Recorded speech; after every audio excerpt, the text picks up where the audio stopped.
राधे राधे भक्तों, ओम नमो भगवते वासुदेवाय। भक्तों, आज हम सत्यनारायण भगवान की कथा का श्रवण करेंगे। धर्मवाणी चैनल में आपका बहुत बहुत स्वागत है। भक्तों, अगर आपको मेरे द्वारा सुनाई गई कथा अच्छी लगी तो मेरे चैनल को सब्सक्राइब करना, अपने दोस्तों के साथ शेयर करना, कमेंट में ओम नमो भगवते वासुदेवाय अवश्य लिखना। भक्तों, आज हम माघ मास की पूर्णिमा पर माघी पूर्णिमा के दिन सत्यनारायण भगवान की कथा का श्रवण करते हैं। सत्यनारायण भगवान की कथा के कुछ नियम हैं, जैसे कि हमें व्रत को पूर्ण श्रद्धा और पवित्र मन से रखना चाहिए। सुबह सवेरे हमें साफ वस्त्र पहनने चाहिए, कलश की स्थापना करनी चाहिए, सत्यनारायण भगवान की पूजा करनी चाहिए, भगवान से अपनी मनोकामना के लिए प्रार्थना करनी चाहिए। सबसे पहले हमें स्वच्छता, सबसे सुबह स्नान करके साफ सुथरे वस्त्र पहने और पूजा स्थल को स्वच्छ करें। फिर एक चौकी पर लाल और पीला वस्त्र बिछाकर सत्यनारायण भगवान की तस्वीर को स्थापित करें। चौकी के पास आप एक कलश, पानी, रोली, सुपारी, सिक्के आदि से भरे और नारियल भी रख सकते हैं। भोग इसमें सामग्री क्या क्या रखेंगे? भगवान को भोग लगाने के लिए हम भोग बना सकते हैं। पंजीरी, फल, पंचामृत, तुलसी दल, पूजा सामग्री आदि सब एक स्थान पर एकत्रित करके हम पूजा की तैयारी करेंगे। संकल्प और पूजा करके लेकर हम भगवान की पूजा करेंगे। गणेश जी का पहले हम नाम लेंगे, फिर कलश जी की पूजा करेंगे। पंडित को बुलाकर या स्वयं ही आप कथा का श्रवण कर सकते हैं। उसके बाद आपको भोग लगाना है, फिर आरती करनी है, प्रसाद सभी भक्तजनों में वितरण करना है। व्रत के दौरान हमें कुछ खास नियमों का ध्यान रखना चाहिए। उस दिन हमें झूठ नहीं बोलना चाहिए, निंदा नहीं करनी चाहिए और ना ही छल कपट करना चाहिए। इसके बारे में अपने मन में कोई भी विचार नहीं लेकर आना चाहिए। रात को चंद्रमा निकलने पर चंद्रमा को अर्घ्य देना चाहिए। चंद्रमा को अर्घ्य देने के बाद ही प्रसाद ग्रहण करके व्रत का पारण करें। यही सत्यनारायण भगवान का सबसे महत्वपूर्ण नियम है। हमें पूर्ण श्रद्धा और विश्वास के साथ व्रत को करना चाहिए और सारा दिन हमें भगवान के मंत्रों का जाप करते हुए व्यतीत करना चाहिए। आप कोई भी मंत्र जो आपको अच्छा लगे अपनी सुविधा के अनुसार उस मंत्र का जाप कर सकते हैं, जैसे कि ओम नमो भगवते वासुदेवाय, जैसे सत्यनारायण स्वामी की जय। जो भी आपको अच्छा और उत्तम लगे उस मंत्र का जाप आप कर सकते हैं। आइए कथा की ओर चलते हैं। श्री सत्यनारायण भगवान की जय। प्रथम अध्याय। एक समय नैमिषारण्य तीर्थ में शौनकादि 88,000 ऋषियों ने श्री सूत जी से पूछा, हे प्रभु, इस कलयुग में वेद विद्या रहित मनुष्यों को प्रभु भक्ति किस प्रकार मिलेगी तथा उनका उद्धार कैसे होगा? हे मुनि श्रेष्ठ, कोई ऐसा तप बताइए जिसमें थोड़े समय में पुण्य प्राप्त हो तथा मनोवांछित फल मिले। वह कथा सुनने की हमारी इच्छा है। सर्व शास्त्र ज्ञाता श्री सूत जी बोले, हे वैष्णव में पूज्य, आप सब ने प्राणियों के हित की बात पूछी है। अतः मैं उस श्रेष्ठ व्रत को आप लोगों को बताऊंगा जिस व्रत को नारद जी ने लक्ष्मी नारायण से पूछा था और श्री लक्ष्मीपति ने मुनि श्रेष्ठ नारद जी से कहा था। सो ध्यान पूर्वक सुनिएगा। एक समय योगीराज नारद जी दूसरों के हित की इच्छा से अनेक लोकों में घूमते हुए मृत्यु लोक में आ पहुँचे। यहाँ अनेक योनियों में जन्मे हुए प्राय सभी मनुष्यों को अपने कर्मों द्वारा अनेक दुखों से पीड़ित देखकर सोचा कि इस यत्न के करने से निश्चय ही मानवों के दुखों का नाश हो सकेगा। ऐसा मन में सोचकर विष्णु लोक को गए। वहाँ श्वेत वर्ण और 4 भुजाओं वाले देवों के इष्ट नारायण का, जिनके हाथों में शंख, चक्र, गदा और पद्म थे तथा वरमाला पहने हुए थे, देखकर स्तुति करने लगे। हे भगवान, आप अत्यंत शक्ति से संपन्न हैं, मन तथा वाणी भी आपको नहीं पा सकती। आपका आदि, मध्य और अंत नहीं है। निर्गुण स्वरूप सृष्टि के कारण भक्तों के दुखों को नष्ट करने वाले हो। आपको मेरा नमस्कार है। नारद जी से इस प्रकार की स्तुति सुनकर विष्णु भगवान बोले, हे मुनिश्रेष्ठ, आपके मन में क्या है? आपका किस काम के लिए आगमन हुआ है? निसंकोच कहो। तब नारद मुनि बोले, मृत्यु लोक में सब मनुष्य जो अनेक योनियों में पैदा हुए हैं, अपने अपने कर्मों के द्वारा अनेक प्रकार से दुखी हो रहे हैं। हे नाथ, यदि आप मुझ पर दया रखते हो तो बताइए कि उन मनुष्यों के सब दुख थोड़े से ही प्रयत्न से कैसे दूर हो सकते हैं। श्री भगवान जी बोले, हे नारद, मनुष्य की भलाई के लिए तुमने बहुत अच्छी बात पूछी है। जिसके करने से मनुष्य मोह से छूट जाता है वह मैं कहता हूँ, सुनो। पुण्य देने वाला स्वर्ग तथा मृत्यु लोक दोनों में दुर्लभ एक उत्तम व्रत है। आज मैं प्रेमवश होकर तुमसे कहता हूँ। श्री सत्यानंद भगवान का यह व्रत अच्छी तरह विधान पूर्वक करके मनुष्य तुरंत ही यहाँ सुख भोग कर मरने पर मोक्ष को प्राप्त होता है। भगवान के वचन सुनकर नारद मुनि बोले, इस व्रत का फल क्या है, क्या विधान है, किसने यह व्रत किया है और किस दिन यह व्रत करना चाहिए, विस्तार से कहो। भगवान बोले, दुख व शोक आदि को दूर करने वाला, धन धान्य को बढ़ाने वाला, सौभाग्य तथा संतान को देने वाला, यह व्रत सब स्थानों पर विजय करने वाला है। भक्ति और श्रद्धा के साथ किसी भी दिन मनुष्य श्री सत्यनारायण की शाम के समय ब्राह्मणों और बंधुओं के साथ धर्मपरायण होकर पूजा करे। भक्ति भाव से नैवेद्य, केले का फल, घी, दूध और गेहूं का चूर्ण सवाया ले। गेहूं के अभाव में साठी का चूर्ण, शक्कर तथा गुड़ ले और सब भक्षण योग्य पदार्थ जमा करके भगवान को अर्पित करे तथा बंधु बांधवों सहित ब्राह्मणों को भोजन कराए। उसके बाद स्वयं भोजन करे। नृत्य गीत आदि का आचरण कर श्री सत्यानंद भगवान का स्मरण करता हुआ समय व्यतीत करे। इस तरह व्रत करने पर मनुष्य की इच्छा निश्चय पूरी होती है। विशेषकर कली काल में मृत्यु लोक में यह मोक्ष का सरल उपाय है। इति श्री सत्यानंद भक्त का कथा का प्रथम अध्याय संपूर्ण। द्वितीय अध्याय। सूत जी बोले, हे ऋषियों, जिसने पहले समय में इस व्रत को किया है उसका इतिहास कहता हूँ, ध्यान पूर्वक सुनिएगा। सुंदर काशीपुरी नगरी में एक निर्धन ब्राह्मण रहता था। वह भूख प्यास से बेचैन हुआ नित्य पृथ्वी पर घूमता था। ब्राह्मणों से प्रेम करने वाले भगवान ने ब्राह्मण का रूप धारण कर उसके पास जाकर आदर के साथ पूछा, हे विप्र, नित्य दुखी हुआ पृथ्वी पर क्यों घूमता है? दीन ब्राह्मण बोला, मैं निर्धन ब्राह्मण हूँ, भिक्षा के लिए पृथ्वी पर फिरता हूँ। हे भगवान, यदि आप इसका उपाय जानते हो तो कृपया करके कहो। वृद्ध ब्राह्मण बोला, सत्यानंद भगवान मनोवांछित फल देने वाले हैं, इसलिए हे ब्राह्मण, तू उनका पूजन कर, जिसके करने से मनुष्य सब दुखों से मुक्त होता है। ब्राह्मण को व्रत का सारा विधान बतलाकर बूढ़े ब्राह्मण का रूप धारण करने वाले श्री सत्यानंद भगवान अंतर्ध्यान हो गए। जिस व्रत को वृद्ध ब्राह्मण ने बतलाया है मैं उसको करूँगा, यह निश्चय करने पर उसे रात में नींद भी नहीं आई।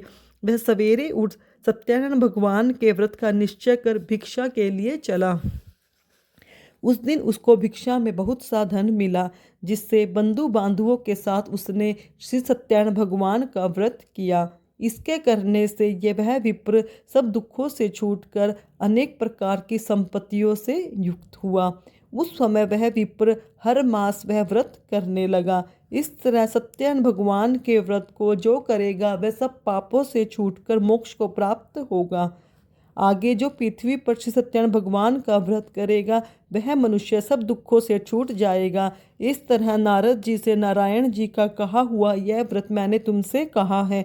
हे विप्रो, मैं अब और क्या कहूँ? ऋषि बोले, हे मुनिवर, संसार में उस विप्र से सुनकर और किस किस ने इस व्रत को किया है हम सब वह सुनना चाहते हैं।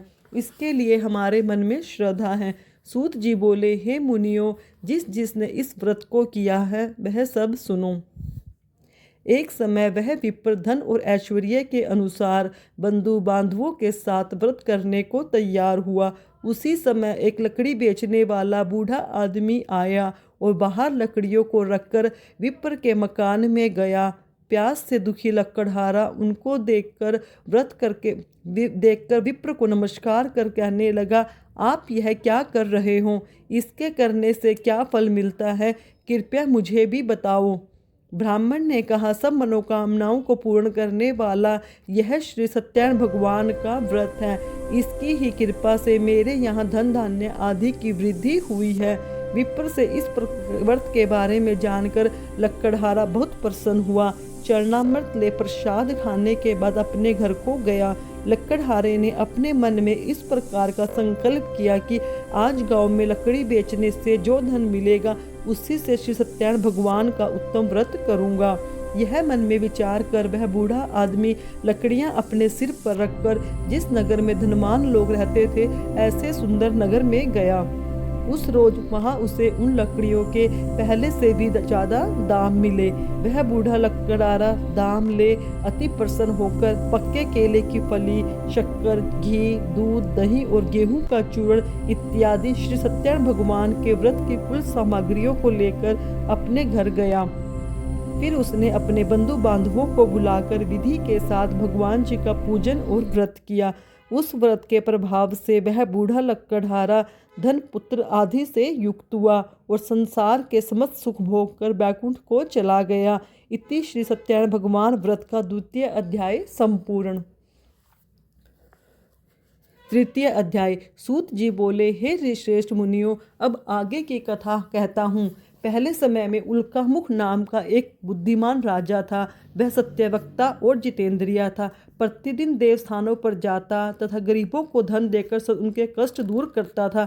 उसकी पत्नी कमल के समान मुख वाली सती साध्वी भद्रशिला नदी के तट पर उन दोनों ने श्री सत्यनारायण भगवान का व्रत किया। उस समय वहाँ एक साधु नामक वैश्य आया। उसके पास व्यापार के लिए बहुत सा धन था। राजा को व्रत करते देखकर वह विनय के साथ पूछने लगा, हे राजन, भक्ति युक्त चित्त से आप यह क्या कर रहे हो? मेरी सुनने की इच्छा है, सो आप यह मुझे बताइए। राजा बोला, हे साधु, अपने बांधवों के साथ पुत्र प्राप्ति के लिए यह महाशक्तिमान श्री सत्यनारायण भगवान का व्रत व पूजन किया जा रहा है।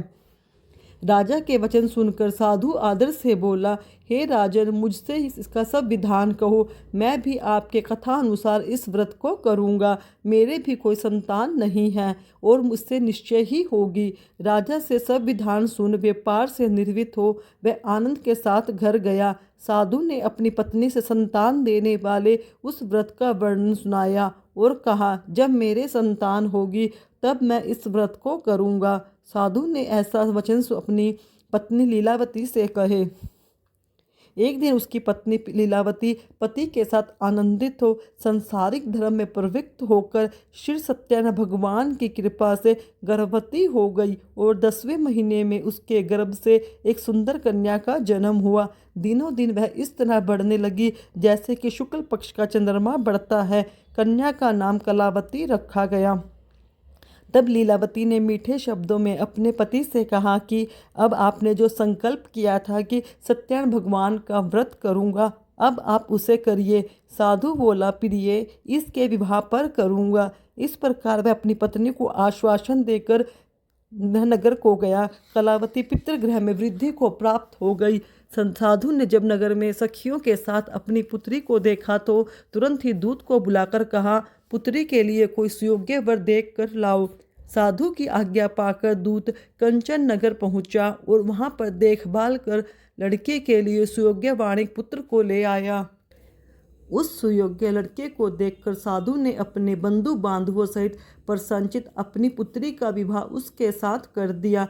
किंतु दुर्भाग्य के समय विवाह के समय भी व्रत को करना भूल गया। तब श्री भगवान क्रोधित हो गए और श्राप दिया कि तुम्हें दारुण दुख प्राप्त होगा। अपने कार्य में कुशल साधु बनिया जा माता सहित समंदिर के समीप स्थित होकर रत्नासुरपुर नगर में गया। वहाँ दोनों ससुर जमाई चंद्रकेतु राजा के उस नगर में व्यापार करने लगे। एक बार भगवान श्री सत्यनारायण की माया से प्रेरित कोई चोर राजा का धन चुराकर भागा जा रहा था, किंतु राजा के दूतों को आता देखकर चोर ने घबराकर भागते हुए राजा के धन को वहीं चुपचाप रख दिया जहां ससुर जमाई ठहरे हुए थे। जब दूतों ने उस साधु वैश्य के पास राजा के धन को रखा देखा तो उन दोनों को पकड़कर और राजा के समीप जाकर बोले, हम इन दोनों चोरों को पकड़ कर लाए हैं, अब हमें क्या करना है, आज्ञा दे। राजा की आज्ञा से उन्हें कारावास में डाल दिया गया उनका जो धन था उनसे छीन लिया गया और उन्हें कारावास में डाल दिया गया। श्री सत्यनारायण भगवान के श्राप द्वारा उनकी पत्नी भी घर पर बहुत दुखी हुई। उनके घर पर जो धन रखा था उसे भी चोर चुरा कर ले गए। शारीरिक व मानसिक पीड़ा तथा भूख से अति दुखी हो अन्न की चिंता में कलावती एक ब्राह्मण के घर गई। वहाँ उसने श्री सत्यनारायण भगवान का व्रत होते देखा। फिर कथा सुनी तथा प्रसाद ग्रहण कर रात को घर आई। माता ने कलावती से कहा, हे पुत्री, तू अब तक कहाँ रही और तेरे मन में क्या है? कलावती बोली, हे माता, मैंने एक ब्राह्मण के घर श्री सत्यनारायण भगवान का व्रत देखा है। कन्या के वचन सुनकर लीलावती भगवान के पूजन की तैयारी करने लगी। लीलावती ने परिवार और बंधुओं से श्री सत्यनारायण भगवान का पूजन किया और वर मांगा, मेरे पति और दामाद शीघ्र आ जाए। साथ ही प्रार्थना की, हम सबका अपराध क्षमा करो। श्री सत्यनारायण भगवान के इस व्रत से संतुष्ट हो गए और राजा चंद्रकेतु को स्वप्न में दर्शन देकर कहा, हे राजन, दोनों वैश्यों को प्रातः ही छोड़ दो। उनका सारा धन जो तुमने लिया है उन्हें वापस दे दो, नहीं तो मैं तुम्हारा धन, राज्य, पुत्रादि नष्ट कर दूंगा। राजा के ऐसा कहकर भगवान अंतर्ध्यान हो गए। प्रातःकाल राजा चंद्रकेतु ने सभा में अपना स्वप्न सुनाया। फिर दोनों वाणिक पुत्रों को कैद से मुक्त कर सभा में बुलाया। दोनों ने आते ही राजा को नमस्कार किया। राजा मीठे वचनों से बोला, हे महानुभाव, भाग्यवश ऐसा कठिन दुख तुम्हें प्राप्त हुआ है, अब तुम्हें कोई भय नहीं है। ऐसा कहकर राजा ने उनको नए नए वस्त्र आभूषण पहनाए और उनका जितना धन लिया था उससे दुगना धन देकर आदर के साथ विदा किया। दोनों वैश्य अपने घर को चल दिए। इति श्री सत्यनारायण भगवान की कथा का 3वां अध्याय संपूर्ण। बोलो सत्यनारायण भगवान की जय। 4वां अध्याय। सूत जी बोले, वैश्य ने मंगलाचार करके यात्रा आरंभ की और अपने नगर को चल दिए। उनके थोड़ी दूर निकलने पर दंडी वेशधारी श्री सत्यनारायण भगवान ने उनसे पूछा, हे साधु, तेरी नाव में क्या है? क्या धन लेने? तो अभिमानी वाणिक हंसता हुआ बोला, हे दंडी, आप क्यों पूछ रहे हो? क्या धन लेने की इच्छा है? मेरी तो नाव में तो बेल पत्ते भरे हुए हैं। श्री भगवान ने कहा, तुम्हारा वचन सत्य हो। दंडी ऐसा कहकर वहाँ से कुछ दूर जाकर शिला पर बैठ गए। दंडी के जाने पर वैश्य ने नित्य क्रिया करने के बाद नाव को ऊंची उठी देखकर अचंभा किया तथा नाव में बेल पत्ते आदि देखकर मूर्छित हो जमीन पर गिर पड़ा। फिर मूर्छा खुलने पर अत्यंत शोक प्रकट करने लगा। तब उसका दामाद बोला, आप शोक न करें, यह दंडी का श्राप है। अंततः हमें उनकी शरण में चलना चाहिए, तभी हमारी मनोकामना पूरी होगी।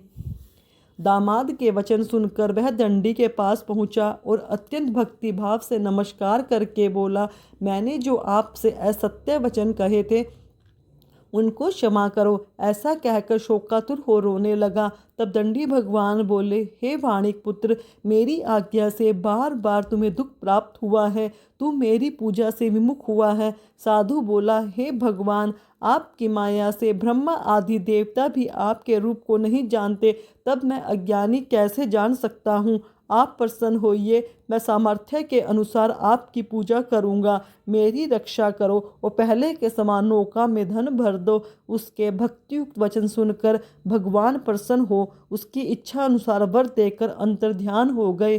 तब उन्होंने नाव को आकर देखा, नाव धन से परिपूर्ण थी। फिर वह श्री सत्यनारायण भगवान का पूजन कर साथियों सहित अपने नगर को चल पड़ा। जब वह अपने नगर के निकट पहुंचा तब दूत को घर भेजा। दूत ने साधु के घर जाकर उसकी पत्नी को नमस्कार कर कहा, साधु अपने दामाद सहित इस नगर के समीप आ गए हैं। ऐसा सुन साधु की पत्नी ने बड़े हर्ष के साथ श्री सत्यनारायण भगवान का पूजन कर पुत्री से कहा, मैं अपने पति के लिए दर्शन के लिए जा रही हूँ, तू कार्य पूर्ण कर शीघ्र आ।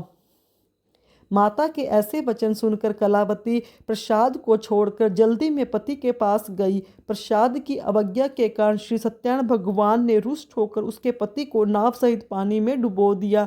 कलावती अपने पति को न देखकर रोती हुई जमीन पर गिर पड़ी। इस तरह नौका को डूबा हुआ कन्या को रोता हुआ देखकर साधु दुखी होकर बोला, हे प्रभु, मुझसे या मेरे परिवार से कोई भूल हुई हो उसे क्षमा करो। उसके दीन वचन सुनकर श्री सत्यनारायण भगवान प्रसन्न हो गए और आकाशवाणी हुई, हे साधु, तेरी कन्या मेरे प्रसाद को छोड़कर आई है, इसलिए उसका पति अदृश्य हुआ है। यदि वह घर जाकर प्रसाद खाकर लौटे तो उसे पति के दर्शन अवश्य होंगे।